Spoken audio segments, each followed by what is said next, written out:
Butterfly, আমি BTS purple ওয়ার্ল্ডে তোমাদের চৈতি আপু। আর এইটা আমার দ্বিতীয় চ্যানেল। আশা করি তোমরা চ্যানেলটি সাবস্ক্রাইব করে পাশে থাকবে। তো চলো গল্পটি শুরু করা যাক। দরজা খুলতেই ঝটকা খেলো। এতটাই ঝটকা, তার হাতে রাখা বই আর জগ নিচে পড়ে গেল। ভাগ্যিস প্লাস্টিকের, তা না হলে খবর ছিল। সে তড়িঘড়ি করে উঠাতে গেল, সেখানেও বাজলো আরেক বিপত্তি। তড়িঘড়িতে নিচু হওয়াতে তার গলা থেকে ওড়না পড়ে গেল। সে হতভম্ব। সে বই ধরবে, জগ উঠাবে, না ওড়না ধরবে, না নিচু হওয়াতে যে অপ্রীতিকর পরিস্থিতি তৈরি হয়েছে তার সামাল দেবে। সে আর ভাবলো না, সব জাহান্নামে যাক। সে সব রেখেই দিল ভোঁদর। ইস, কি লজ্জা, কি লজ্জা! তার সাথেই কেন এমন হয়? সে তো ভাই আপন মনেই পড়ছিল। চুলায় রান্না, কলিং বেলের শব্দে মা ভেবেছিল দুধ আলো। এই সময় ভর দুপুরে তাদের বাসায় একমাত্র সেই তো আসে। তাই মা চেঁচিয়ে বলল দুধ রাখতে।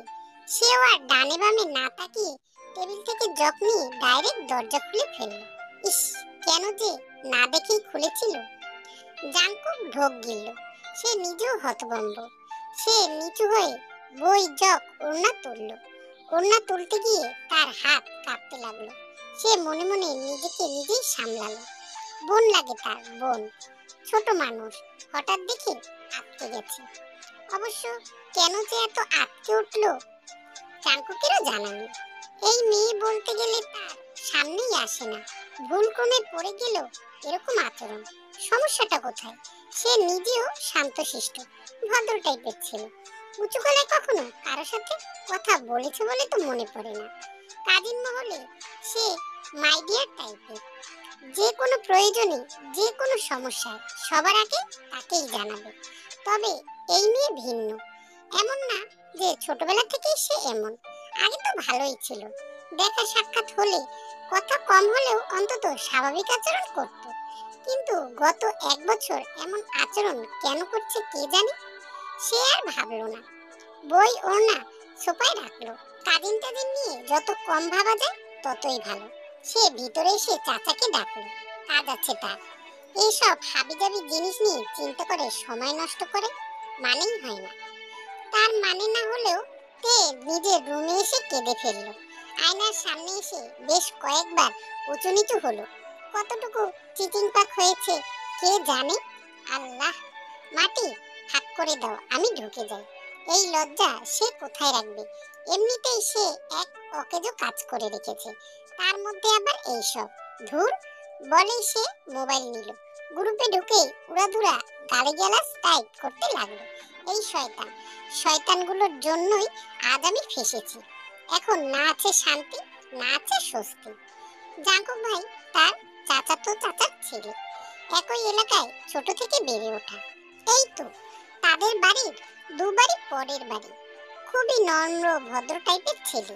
গোষ্ঠীর যে কোনো বিপদে আপদে সবার আগে সেই ঝাঁপিয়ে পড়ে। এই ভালো মনের ভালো মানুষটাকে সে খুবই সম্মান করে। কিন্তু গিট্টু লাগিয়ে ফেললো তার সমবয়সী কাজিনরা। তাদের সবার একটা স্পেশাল সিক্রেট গ্রুপ আছে। সেখানে তারা নানা রকম দুষ্টুমি সহ গেম টেম খেলে। সেই দিনও খেলছিল। সেদিন ছিল তার জীবনের সবচেয়ে বড় কুফা মার্কা দিন। যাই করছে হারছে। আর এই গ্রুপে রুলস হলো যে হারবে সবাই মিলে তার জন্য একটি শাস্তি ঠিক করবে। আর তার শাস্তি হয়েছিল একটি নম্বর। এই নম্বরের মালিক ছেলে হোক বা মেয়ে টেনে ফেলতে হবে, আর না হলে সবাইকে স্পেশাল ট্রিট। প্রথমে সে রাজি হয়নি, কে না কে, কিন্তু রাজি না হয়েও উপায় কি? এতগুলো ভেড়ার পালকে খাওয়াতে গেলে সে ফকির হয়ে যাবে। তাই আল্লাহ আল্লাহ করে এই পথেই নেমে পড়ল। কে জানবে, কাম খতম, নাম্বার হজম। জাঙ্কুক ভাই ব্যবসায়ী মানুষ। তার 2-3টা নাম্বার আছে। শয়তানগুলো যে তার মধ্যে থেকে অচেনা নাম্বারটাই তাকে দিয়েছে সে কল্পনায় ভাবেনি। জাঙ্কুক ভাই জেন্টলম্যান টাইপের ছেলে। কোনো বদদোষ নেই।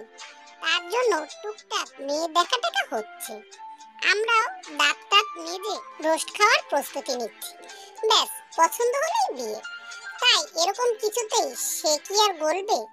এখানে আমার হার নিশ্চিত, আর তাদের ট্রিটও দিতে হবে। তাই তারা নিশ্চিন্তে নম্বরটি দিয়েছিল। কিন্তু সেও তো তেই হুম, কাজের ক্ষেত্রে তার ব্রেন কাজ না করলেও অকাজের ক্ষেত্রে দৌড়ে চলে। সে এটা জানতো না যে এটা জাংকুকের নাম্বার, কিন্তু এটা ঠিকই জানতো যে ওরা সোজা কারো নাম্বার দেবে না। তাই ডাইরেক্ট ফোন না দিয়ে সে গেল একটু ভিন্ন রাস্তায়, 1000 টাকা ফ্লেক্সিলোড করে ফেললো। তারপরে চুপ, এখন আল্লাহ ভরসা। টিটে টাকা বাঁচাতে এখন না তার 1000 টাকাই জ্বলে যায়। সেও মনে মনে আল্লাহ আল্লাহ করতে লাগলো, আল্লাহ বাঁচাও, এইবারের মতো বাঁচিয়ে দাও। তারপরেই তো কাঙ্ক্ষিত ফোনটি আসলো। নারী জাল বিছাবে আর সেই জালে পুরুষ ফাঁসবে না, তা কি করে হয়? কত বড় বড় যোগী তাপসী তপস্যা ভেঙে ফেললো এই নারীর কারণে। এ আর কোন ছাড়ের মাথা। তে ফোন রিসিভ করে লজ্জিত মাখা কণ্ঠে বলল, ইটস ওকে, আমারই ভুল, আমার ভুলের জন্যই হয়েছে, আপনার কষ্ট করে ফেরত দিতে হবে না। জাঙ্কুক ভাই তো জাঙ্কুক ভাই, তার গোষ্ঠীর মানবতার ফেরিয়ালা। অন্যের ভুলের টাকা সে হজম করবে, এটা কি হয়? সে ব্যস্ত হয়ে গেল ফিরিয়ে দেওয়ার জন্য। আর এই ব্যস্ততাই তের সুযোগ নিল। প্রথমে টুকটাক কথা, হাই হ্যালো টাইপের, ব্যাস সেখান থেকেই শুরু। আস্তে আস্তে দিন, তারপরে রাতে, সময় অসময় অসংখ্য মেসেজ আদান প্রদান হতে লাগলো। না না, প্রেম না। তে বোকা হতে পারে, তবে এটা ঠিক জানে সেদে কোনো ইঙ্গিত দেওয়া যাবে না। সে তো শুধু টুকটাক কথায় এইটুকু বুঝিয়েছে আমরা ভালো বন্ধু হতে পারি। জাঙ্কুক ভাইও সেটাই বুঝেছে, তাই সেও আর কথা বাড়ায়নি, কথা বলেছে নির্দ্বিধায়। দুজনের মধ্যে যখন ভালো একটা আন্ডারস্ট্যান্ডিং তৈরি হয়ে গেল, তখনই তো লাগলো আরেক গ্যাঞ্জাম। তাদের এক কাজিনের বিয়ে, গায়ে হলুদের ড্রেস কোড নীল। বিয়ের আনন্দের মাঝেই মেসেজের টুকটাক কথা হচ্ছিল।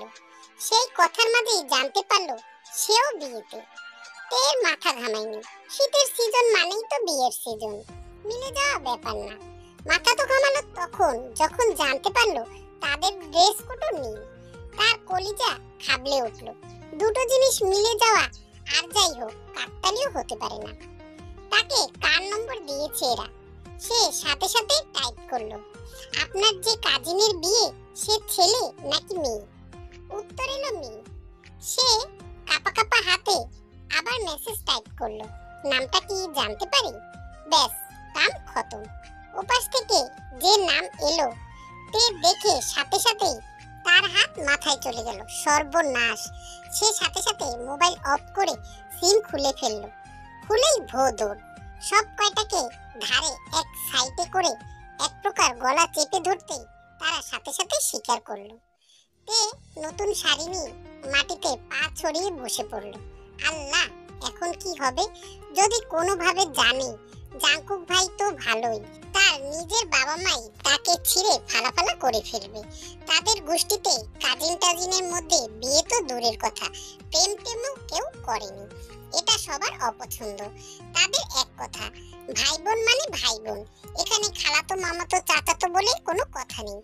সবাই তাকে মিলে সান্ত্বনা দিল, এমন কিছু হয়নি, কথা তো বলেছিস। আর তাছাড়া কে বলবে? মুখ খুললে কি তারাও ফাঁসবে না? তাই চিল। কত আকাম করে মাটি চাপা হয়ে গেছে, আর একই চিল ভাই চিল। তুই এই পর্যন্ত গিয়েছিস, তাতেই আমরা অনেক খুশি। তুই জিতেছিস, আমরা সবাই মিলে এখন তোকে ট্রিট দেব। তে তো খুশিতে বাকবাকুম। তাই তো, জানছে কি সে ট্রিট হজম করলো ভালোভাবেই, কিন্তু জাঙ্কুক ভাইকে আর হজম করতে পারলো কই। ওই যে বলে না চোরের মন পুলিশ পুলিশ, তারও এই একই অবস্থা।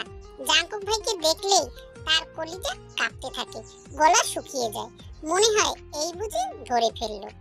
যদি ধরে ফেলে, এই কথা কল্পনা করলেও কল্পনার মাঝেই তার রূহ কেঁপে ওঠে। কিভাবে ফেস করবে সে? এমন না আগে গলায় গলায় ভাবছিল, তবু যত সম্ভব এড়িয়েই চলতে লাগলো। কিন্তু কপাল খারাপ হলে যা হয় আর কি, কিভাবে কিভাবে যেন দেখা হয়েই যায়। যেমন আজ হলো, এই দুঃখে তে কেঁদে বালিশ ভিজিয়ে ফেললো। নাকের পানি চোখের পানি দিয়ে খাট বালিশ টইটুম্বুর করে ফেললো। জাঙ্কুক ভাইয়ের কণ্ঠ ড্রয়িং রুম থেকে যতবার তার কানে এলো, ততবারই দেয়ালে মাথা ঠুকলো। কেন কেন তার সাথেই কেন এমন হয়? তারপর অবশেষে হাত পা ছড়িয়ে লম্বা ঘুম দিল। তার এই ছোট্ট জানে আবার বেশি লোড নিতে পারে না। তার ঘুম ভাঙলো সন্ধ্যার পরে ফোনের শব্দে। ফোন দিয়েছে জিমিনা, সেও তাদের কাজিন। আর তার গল্পের মেন কালপিট হলো এই ভাইয়ার ব্যক্তিগত নাম্বারটা তো এই দিয়েছিল। সে ফোন ধরলো না, মর তুই মর। কিন্তু ফোনের পর ফোন দেখে থাকতেও পারলো না, শেষমেশ ধরলো। ধরতেই জিমিনা কাঁদো কাঁদো হয়ে বলল, বড় একটা আকাম করে ফেলছি রে বোন, প্লিজ হেল্প মি। তে বিরক্ত মুখে উঠে বসলো। এ আবার নতুন কি রে? সে বিরক্ত মুখেই বলল, কি হয়েছে? আমি বিয়ে করে ফেলছি রে। তে প্রথম খেয়াল করেনি এই মেয়ে সব সময় কোনো না কোনো আকাম করতেই থাকে, তার স্বভাবেই বলল, ও আচ্ছা। সাথে সাথেই সে ঝটকা খেলো, খেয়ে বলল, কি কি করেছিস? তে হা হয়ে কিছুক্ষণ বসে রইল। তারপর গ্রুপে ঢুকে সবাইকে জানালো। জানিয়ে কোনো রকম রেডি হলো। এবার অবশ্য ভুল করলো না, দুই সাইডে ওড়না ইচ্ছে মতো পিন মারলো।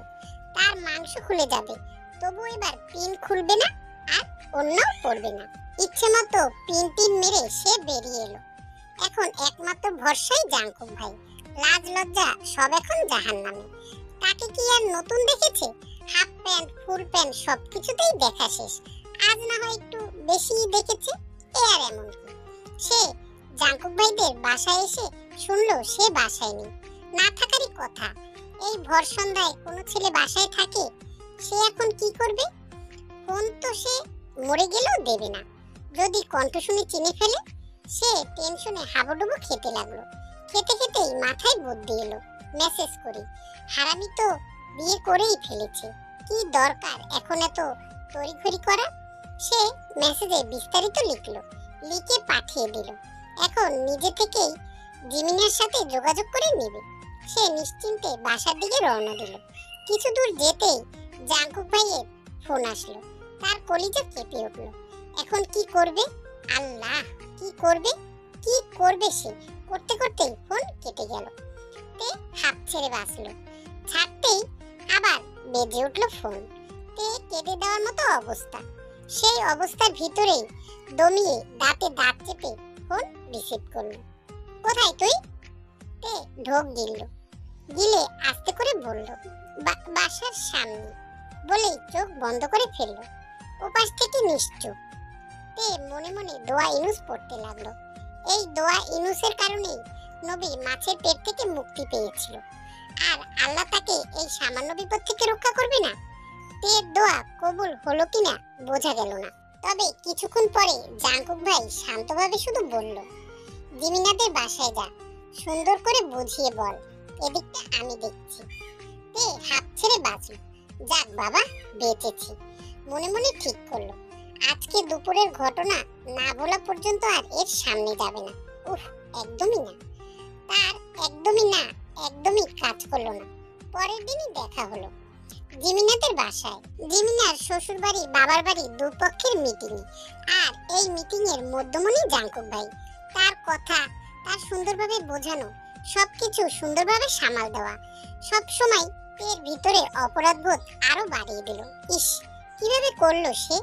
আর কেউ না জানুক, সে তো জানে শেষের দিনের কথাগুলোর ভিতরে কতটুকু গভীরতা ছিল।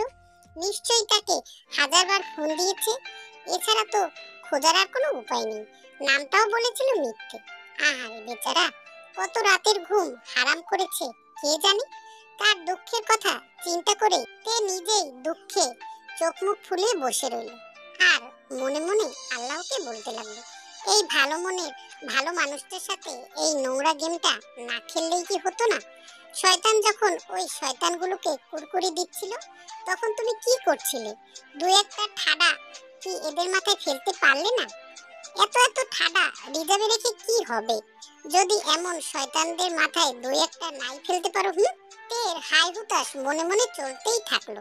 সে যদি একটু থেমে আশেপাশে নজর দিত, তাহলে সে ঠিকই দেখতে পারত এই কিছু সময়ের মাঝে তার ভালো মনের ভালো জাঙ্কুক ভাই তার দিকে যে কতবার তাকিয়েছে। তে হতভম্ব হয়ে একবার বাবা আর একবার মায়ের দিকে তাকালো। তাকিয়ে বলল, কি বললে?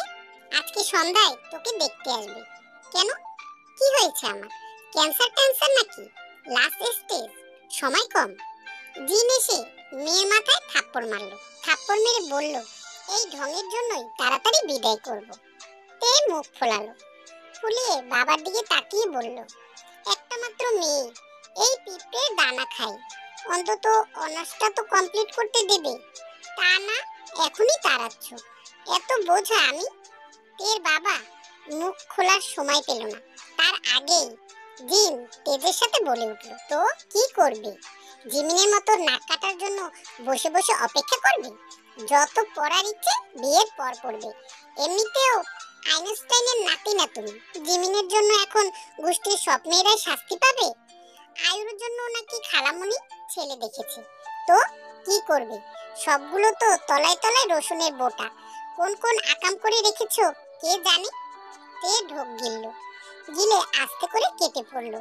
আকামের কথা ওঠার দরকার নেই, তার চেয়ে ভালোই ভালোই বিয়ে করে ফেলা যাক। এ আর এমন, এমনিতেও তো প্রেম টেম তাকে দিয়ে হচ্ছে না, বিয়ে করে অন্তত এই ডাকাতের বংশের থেকে রক্ষা পাওয়া যাবে। যাই করতে যাও, দা বটি নিয়ে দৌড়ে আসে। সন্ধ্যায় তে সুন্দর করে শাড়ি পরলো, সবুজ আর কালো রঙের মিশানো শাড়ি। এই শাড়িটা তার বাবাই দিয়েছিল তার জন্মদিনে, অবশ্য বলতে গেলে দেয়নি, সেই নিয়েছে। তার জন্মদিনে রাত 12টা সোজা গিয়ে বাবাকে ঘুম থেকে টেনে তুলে বলেছে, হুমায়ুন আহমেদ কি বলেছে জানো? তার বাবা হতভম্ব, ঘুমও কাটেনি, হতভম্ব ভাবেই বলল, হুমায়ুন আহমেদ কে? তে আকাশ থেকে পড়ার মতো করে বলেছে, তুমি এ কথা বলতে পারলে বাবা? আমাদের হুমায়ুন আহমেদ, আমাদের গর্ব, আমাদের স্বর্ণ, আমাদের। থাক থাক থাম, ব্যাস হয়েছে, কাহিনীটা কি সেটা বল। সে বলেছে মেয়েরা প্রথম শাড়ি পায় তার বাবার কাছ থেকে, আর সেটা মেয়েদের কাছে হয় হীরের মতো দামি। তো আমার হীরেটা কই? এই কথা আবার কে কবে বলল? তাছাড়া তোর সব কাপড় চোপড় তো আমিই কিনে দেই, আমি ছাড়া বা কেই কিনে দেয়? সেটা তো তোমার জেনে লাভ নেই বাবা। তাছাড়া কাপড় চোপড় আর হিরে মার্কা শাড়ি কি এক হলো? এটা হবে স্পেশাল। আমি তোমার নাতিপুতিদের কি বলবো, কোন শাড়ি নিয়ে চোখের দু ফোঁটা পানি ফেলবো? বাবা হাল ছেড়েছে, বলেছে মাপ কর, দিয়ে দেব তোর স্পেশাল শাড়ি, এবং দিয়েছেও। সকালে ঘুম থেকে উঠেই এই শাড়ি সে মাথার কাছে পেয়েছে। ইস, দেখতে হবে না কার বাবা, শাড়িটাও এনেছে হীরের মতো। তার ফর্সা চিকন শরীরে একেবারে ঝলমল করছে। এই ঝলমল করা শরীর মন মুখ নিয়েই মেহমানের সামনে গেল, গিয়ে ফুটো বেলুনের মতো চুপসে গেল। জাঙ্কুক ভাই বসে আছে, অবশ্য গোষ্ঠীর অনেকেই আজ তাদের বাসায়, তবুও সে ভাবেনি জাঙ্কুক ভাইও থাকবে। এরকম একটা বিষয়ে এর কি কাজ? তাদের বিশাল গোষ্ঠীতে কত কাজিনকেই তো দেখতে আসছে যাচ্ছে, কই সেখানে তো এর খবরও থাকে না। তেরটাই আসতে হবে কেন? চাচা তো চাচা, চাচা তো ভাই, চায়ের দোকানে গিয়ে চা খানা, আমার খুশিতে কেন ব্যাগরা বাজাচ্ছিস? সে মনের দুঃখ মনে রেখে ভোতা মুখে বসলো। শুধু বসলো তা না, তার ভিতরে বাহিরে সব কাঁপাকাঁপিও শুরু হয়ে গেল। একে দেখলেই সে সহজ হতে পারে না। কেন কেন পারে না? সে মনে মনে দোয়া করতে লাগলো, আল্লাহ জাঙ্কুক ভাই যেন চলে যায়, আজ ফোন বেজে ওঠো, তার ব্যবসায় আগুন টাগুন লাগো, তার বন্ধু বান্ধবী কারো হাত পা ভাঙো, আল্লাহ রহম করো, এই শেষবারের মতো করো, সব ঠিক থাকলে এই গোষ্ঠী থেকে বিদায়, প্লিজ আল্লাহ প্লিজ। তার দোয়া কবুল হওয়ার কোনো লক্ষণই দেখা গেল না, বরং জাঙ্কুক আরো আরাম করেই বসলো। আর তার এই আরামে বের 12টা বেজে গেল। মেহমানরা যা বলল কোনো কিছুই ঠিকঠাক উত্তর দিতে পারলো না, এমনকি তার নিজের ভার্সিটির নামটাও না। শুধু যে বলা বলিতে গন্ডগোল করলো তা না, চা দিতে গিয়ে ছেলের মায়ের উপরে ফেললো, সেই চা মুছতে গিয়ে তড়িঘড়ি করে টিস্যু দিতে গিয়ে শাড়িতে পেঁচে উষ্টা খেলো, উষ্টা খেয়ে দিয়ে নিজেকে সামলাতে গিয়ে ফুলদানিও ভাঙলো। সেই ভাঙা ফুলদানি তোলার আর সাহস হলো না। সে চোখ মুখ খিচে শক্ত হয়ে বসে রইল। তার মাথা ঘুরছে, কেন তার সাথেই কেন এমন হয়? মনে মনে তার হাই হুতাশের রেলগাড়ি শুরু হয়ে গেল। তা না হলে সে ঠিক দেখতো তার চাচাতো চাচার চাচাতো ভাইয়ের ঠোঁটের কোণের হাসি, চোখ মুখের মুগ্ধতা ছড়াছড়ি। তে রুমে এসে হাত ছেড়ে বাঁচলো। মাথা থেকে ঘুমটা ফেলে পা ছড়িয়ে বসলো। নিচু হয়ে বসে থাকতে থাকতে তার ঘাড়ের 12টা বেজে গেছে। ধুর, এই অ্যারেঞ্জ ম্যারেজ কে করে? ইস, তার আগে একটা বয়ফ্রেন্ড থাকলে সে ঠিক ভেগে যেত। জিমিনের বাচ্চা জিমিনা, নিজে তো গেছো প্যারের মানুষের সাথে, আর আমাদের ফাঁসাইয়ে গেছো কুদ্দুস আলীদের কাছে। তোর জীবনেও সুখ হবে না দেখিস। তখনই জিন আসলো, মেয়ের উদ্দেশ্যে বলল, কাপড় খুলিস না এখনো? কেন? আমি পরে আছি, তাতে তোমার সমস্যা কি? আমার আবার কি হবে? জাঙ্কুকের নাকি একটু কাজ আছে, তোকেও নাকি লাগবে।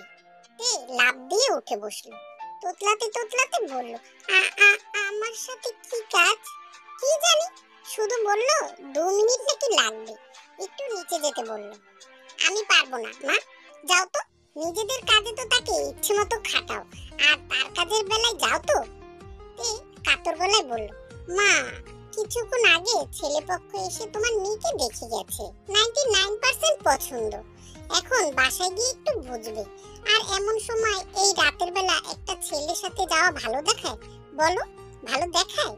থাপড়ে দাঁত ফেলে দেবো তে। ছেলে? হ্যাঁ, কি ছেলে? বড় ভাই তোর। ওই 99%ও 100% হতো যদি তুই একটা কাজ ঠিকঠাক মতো করতি। যা, এখন যা, জাঙ্কুক দাঁড়িয়ে আছে, আর তাড়াতাড়ি আসবে। মেহমানদের মিষ্টি সবার বাসায় দিতে হবে। তে অবাক হয়ে বলল, আমার বিয়ের মিষ্টি আমাকেই বিলাতে হবে নাকি? যাবে তুই এখান থেকে। তে ভোতা মুখে পেরিয়ে এলো। মরেও শান্তি নেই তার। এবার অবশ্য ঘুমটা টানলো না। আঁচল পেছন থেকে পেঁচিয়ে সামনে আনলো, শক্ত করে ধরলো। খুলে গেলে আবার আরেক ঝামেলা। শাড়ির আঁচলটা শক্ত করে ধরেই ধীরে ধীরে বেরিয়ে এলো। তার আবার কাঁপাকাঁপি শুরু হয়ে গেছে। সে তো এটাই বুঝতে পারছে না তার সাথে জাঙ্কুক ভাইয়ের কি কাজ। সে বাইরে এসে অবাক হলো। জাঙ্কুক ভাই কালো রঙের একটি শার্ট পরে কালো রঙের গাড়িতে হেলান দিয়ে দাঁড়িয়ে আছে। কিছুক্ষণ আগেও না তার গায়ে অন্য টি শার্ট ছিল। সে ঢোক গিলল। কালো তার প্রিয় রং, ফোনে একবার বলেছিল। আর গাড়ি আসলো কোথা থেকে, তাও আবার কালো। জাঙ্কুক ভাইরা কি গাড়ি কিনেছে নাকি? কিনলে কিনতেও পারে, টাকা পয়সা তো আর কমছে না। তাই বলে একই এলাকায় 2 বাড়ি পরের বাড়ি, সেখান থেকে এখানে গাড়ি করে আসতে হবে? কি জানি ভাই, সে আর ভাবলো না। যা খুশি করুক, তার কি? নিজের জ্বালায় বাঁচে না, পরের চিন্তায় ঘুম হারাম করে লাভ নেই। এমনি তার হালুয়া টাইট হওয়ার অবস্থা। ধুর, বিয়েটাও মনে হয় সে শান্তিতে করতে পারবে না। সে বহুত কষ্টে টেনে টুনে জাঙ্কুকের সামনে দাঁড়ালো। ঢোক গিলে আস্তে করে বলল, ডেকেছেন ভাইয়া? জাঙ্কুক সোজা হয়ে দাঁড়ালো। তার নিজেরও একটু অস্বস্তি হচ্ছে, হওয়ারই কথা। সে কাজ ছাড়া নিজের গোষ্ঠীর কোনো মেয়ের সাথে কোনো কথা বলেছে কিনা মনে পড়ে না। অবশ্য বলতে গেলে এটাও এক ধরনের কাজ, তবে নিজের একান্তই ব্যক্তিগত কাজ। জিমিনের কাছ থেকে সবকিছু শুনেছে সে। সেই দিন যখন ফোন ধরলো তখনই সে ধরে ফেলেছিল, তবে শিওর হওয়ার প্রয়োজন ছিল। কেননা গত 1 বছর সে এই কণ্ঠটা খুঁজেছে। যে কোনো নম্বর থেকে ফোন আসলেই সে তড়িঘড়ি করে ফোন ধরেছে। কণ্ঠটার হাসি, কথার শব্দের ছন্দের মতো কানে বেজেছে। কত রাত যে চিন্তায় নির্ঘুম কেটেছে। একবার মনে হয়েছে কেউ দুষ্টুমি করেছে, আবার মনে হয়েছে কোনো বিপদ হয়নি তো। এভাবে হঠাৎ করে হারিয়ে যাওয়ার মানে কি? সে যদি কথা বলতে নাই চাইতো, সে নিশ্চয়ই জোর করে ফোন দিত না। যতদিন ফোনে কথা বলেছে ততদিন কোনো সমস্যা ছিল না, হয়তো হতো না যদি হঠাৎ হারিয়ে না যেত। এই মেয়ে কি জানে হঠাৎ হারিয়ে গিয়ে কি করেছে? তার চিন্তা, চেতনা, ধ্যান, জ্ঞান সবকিছুতেই জেঁকে বসেছে। আর যখন জানলো কে, তার দুনিয়া আরো এলোমেলো হলো। এই এলোমেলো হওয়ার থেকে নিজেকে সরানো সর্বোচ্চ চেষ্টা করলো, পারলো কই। যখনই শুনলো তাকে দেখতে আসবে, পাগলের মতো ছুটে এলো। এই মেয়ে কি বুঝতে পারছে কি করেছে সে?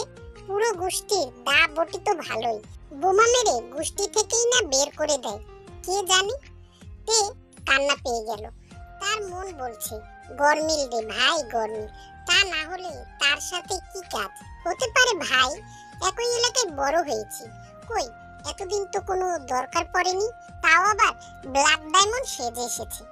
সে কেঁদেই দিল। ছোট মোটো জান তার, আর কত সইবে? 1 বছর ধরেই হাতিপাতি করে মরছে। আর কত? সে কেঁদে কেঁদে বলল, সরি ভাইয়া, সত্যি সরি, আমি একদমই জানতাম না ওইটা আপনার নাম্বার। সব জিমিনের দোষ। প্লিজ ভাইয়া প্লিজ, কাউকে বলবেন না। যা শাস্তি দেওয়ার দেন, নিজেই দেন, এক্ষুনি দেন। বড়দের এর মধ্যে টানাটানি করার কি দরকার? আর পাক্কা প্রমিস করছি, জীবনেও আর এমন কাজ করব না, সত্যি বলছি। জাংকুক হাসলো। তার হাসি অবশ্যই তে দেখলো না। সে হেসে মুগ্ধতা ভরা চোখে তাকিয়ে রইল। সোডিয়ামের আলোর নিচে সবুজ শাড়ি পরা এক রমণী ফুপিয়ে ফুপিয়ে কাঁদছে। তার মনে হলো তার জীবনে এর চেয়ে সুন্দর দৃশ্য সে আর দেখেনি। সে বুকে অনেক সাহস নিয়ে 2 কদম এগোলো। সে জানে এই এগোনোর মূল্য তাকে অনেক কষ্টে শোধ করতে হবে। তবে যে মায়ায় সে পড়েছে, এই মায়া ছাড়লে মনে হয় না বাকি জীবন আর ভালো থাকতে পারবে। সে এগিয়ে শান্তভাবে বলল, তোকে 10 মিনিট সময় দেওয়া হলো। এই 10 মিনিট শুধু আমার কথা ভাববি। ভেবে যদি কিছু পাস তাহলে গাড়িতে আসবি, আর না হলে সোজা ঘরে চলে যাবি। আর এই ভাবার মধ্যে এই কথাটাও মাথায় রাখিস, একবার যদি গাড়িতে আসিস, আমি যেখানে নিয়ে যাব সেখানেই যেতে হবে, ফেরার কোনো চান্স নেই। বলেই জাংকুক গিয়ে গাড়িতে বসলো। বসে চোখ বন্ধ করে সিটে মাথা রাখলো। মনে মনে বলল, চলে আইতে। ভালো মনের ভালো মানুষদের প্রেমে ফেলতে নেই। তারা একবার প্রেমে পড়ে আর যেটা হয় ভয়ঙ্কর। আর এই ভয়ঙ্কর প্রেমের আগুনে আমি শেষ হয়ে যাব। তে হা হয়ে কিছুক্ষণ দাঁড়িয়ে রইল। হতভম্ব হয়ে সে কান্নাকাটি সব ভুলে গেছে। জাংকুক ভাই বলতে চাইছে কি? এদিকে মোবাইলটাও আনেনি। আনলে দুটো কাজ হতো, গ্রুপে সবার সাথে পরামর্শটা করা যেত আর সময়টাও দেখা যেত। ধুর, 10 মিনিট কি হয়ে গেল নাকি? সে আর ভাবলো না, তড়িঘড়ি করে গাড়িতে গিয়ে বসলো। জাংকুক দীর্ঘশ্বাস ফেললো। চোখ না খুলেই বলল, গাধি। তে আবার কান্না পেল। ঠোঁটে ঠোঁট চেপে কান্না থামালো। থামিয়ে কোনোরকম বলল, আরো 10 মিনিট দেন, এবার সত্যিই ভাববো। জাংকুক চোখ খুললো। সোজা হয়ে বসে বলল, জীবনে ভেবে কিছু করেছিস? তে সাথে সাথেই মাথা উপর নিচ করে নাড়ালো। নাড়িয়ে বলল, হ্যাঁ করেছি তো, ওই যে আপনাকে 1000 টাকা ফ্লেক্সি লোড করলাম। জাংকুক হেসে ফেলল। হেসে গাড়ি স্টার্ট দিতে দিতে বলল, গুড, ভেরি গুড। গাড়িতে যখন এসে পড়েছিসই, তোর আর কোনো ভাবাভাবির দরকার নেই। আজ থেকে সেই ডিপার্টমেন্ট আমার। তোর কাজ হলো ফোনে যেমন সবসময় খিলখিল করে হাসতি, আজ থেকে আমার বুকে মাথা রেখে হাসবি। এরপর গাড়িটা মোড় থেকে ঘুরিয়ে এনে বাসার সামনে রাখলো। আর আমাকে বলল, বাসায় যাওতে। আর বাসা থেকে কেউ যদি বলে তুমি কি আমার সাথে বিয়ে করতে রাজি, তাহলে যেন অন্যথা না হয়, সাথে সাথে রাজি হয়ে যাবে। মন খারাপ করে বসে আছি বাসর ঘরে। হ্যাঁ, তোমরা ঠিকই ধরেছ, আজ আমার বিয়ে হয়েছে। কিন্তু মন খারাপ কেন তা বলবে তো? আসলে জাংকুক ভাইয়ের বিয়েটা তো খেতে পারলাম না। কত আশা ছিল তার বিয়েতে রোস্ট খাবো 3টি, কিন্তু তার হলো কই। এখন ভাবছো কার সাথে আমার বিয়ে হয়েছে? আরে আমার তো ওই জাংকুক ভাইয়ের সাথেই বিয়ে হয়েছে। আর নিজের বিয়েতে কি খাওয়া যায় বলো? 5 দিন আগে আমাদের গোষ্ঠীর সব বড় বড় দাদা চাচা নিয়ে জাংকুক ভাই হাজির আমাদের বাসায়। বিয়ের প্রস্তাব নিয়ে এসেছে। আগেই বলেছি, আমাদের গোষ্ঠীতে চাচাতো মামাতো ভাই বোনের বিয়ে হয় না। কিন্তু কিভাবে যে জাংকুক ভাইয়া সবাইকে রাজি করলো কে জানে। মা এসে একবার আমাকে জিজ্ঞেস করলো আমি কিছু জানি কিনা বা করেছি কিনা। আমিও ইনোসেন্ট মুখ নিয়ে বলেছি, আমি কি জানি। কখনো কি দেখেছো জাংকুক ভাইয়ের সাথে আমাকে তেমন ভাবে কথা বলতে? মাও বলল, ঠিকই তো, যেহেতু জাংকুক ভাইয়া ডিয়ার টাইপের ছেলে, বদ অভ্যাসও নেই, আর ইনকামও ভালো, দেখতেও সুন্দর, তাই বাবা আর না করতে পারলো না গোষ্ঠীর মুরব্বীদের মুখের উপর। তাই তো বিয়েটা হয়ে গেল। সবাই জানে এটা অ্যারেঞ্জ ম্যারেজ, কিন্তু তোমরা আর আমার ওই ভেড়ার পালের কাজিনরা তো জানো এটা আসলে কি। যাই হোক, এই রেওয়াজ যদি আগে হতো তাহলে জাংকুক ভাইয়ের বিয়ে আরো 5 বছর আগেই হয়ে যেত। ভাবছো কিভাবে? আরে আমি তো বিয়ে করে নিতাম। আসলে জাংকুক ভাইকে আমি বরাবরই পছন্দ করতাম, কিন্তু গোষ্ঠীর নিয়মের কারণে বলতে পারিনি। তোমরা আবার বলে দিও না তাহলে জাঙ্কুক ভাইয়া আবার আমার মাথায় উঠে বসবে। এই, দরজা খোলার আওয়াজ হলো, মনে হয় জাঙ্কুক ভাইয়া আসছে। তোমরা এখন যাও, কেউ আবার আমাদের বাসর ঘরে উকি দিও না, কেমন?